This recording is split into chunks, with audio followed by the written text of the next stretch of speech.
children are tough cookies. Surely they didn't take any harm. Yeah, so this was the idea that children are resilient, which was this phrase that was just repeated Bandied nauseam. about. Yeah. Yeah, so whenever anyone was trying to raise a concern about children, we'd be told children are resilient, as if that made it okay, and it just does not make it okay. And that children are resilient, or what that really means is they carry on turning into adults, right? Great. But they're not good. It doesn't mean that it doesn't have negative impacts on what kind of an adult they're going to be.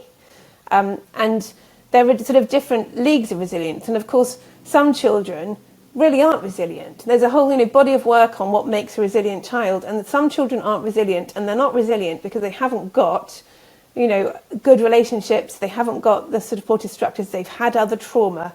And those were the children who were most harmed by the lockdowns, because they were already in those sort of vulnerable positions. They weren't resilient. They didn't have resilience, and they shouldn't have been dismissed as being resilient in order to justify harming them. It was just the most appalling inversion of ethics. Ludicrous generalisation. Absolutely, absolutely. The civilization of society can be judged by how it treats its weakest members. And the way we treated our children and the way we treated our elderly and the way that people were euthanized, there's no other way to describe it from the nurses I've been talking to in many situations. I don't think we come out as being particularly civilized. But well, no, I completely agree. We failed that completely. And the battles that people have had, so people like Molly Kingsley, for them, who's been campaigning throughout for children, really successfully.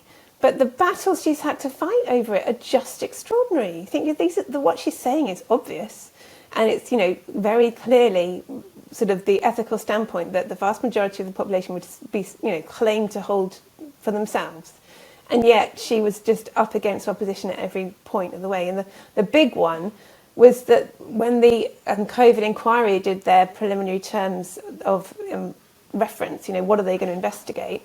Children didn't get a mention. Just not there. Quite a few things aren't there, not allowed to be discussed in that inquiry. Yeah. I mean, they've added children in after Molly campaigned, but as an afterthought that still hasn't been discussed yet. And it's not psychobabble to say that there can be long-term effects from childhood trauma. No, completely. And these children have, I did not expect to see the kind of harm that we saw, right, with children, because as an adult, several months of doing something slightly differently, you just get through it and you carry on.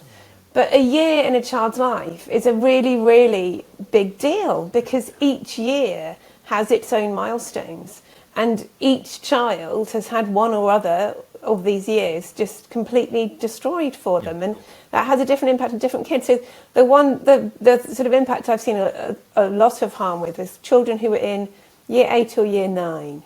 So then they're in that phase of secondary school where you're sort of you kind of got over the novelty period of your first group of friends, and you're trying to find your real friends. 12, and that bit was 12, taken away. 13-year-olds, yeah, that bit was just taken away from them. And so their social skills are just not, some of them they've recovered and they're okay, but some of them, I think that made a big difference, and it might well be lifelong for those children.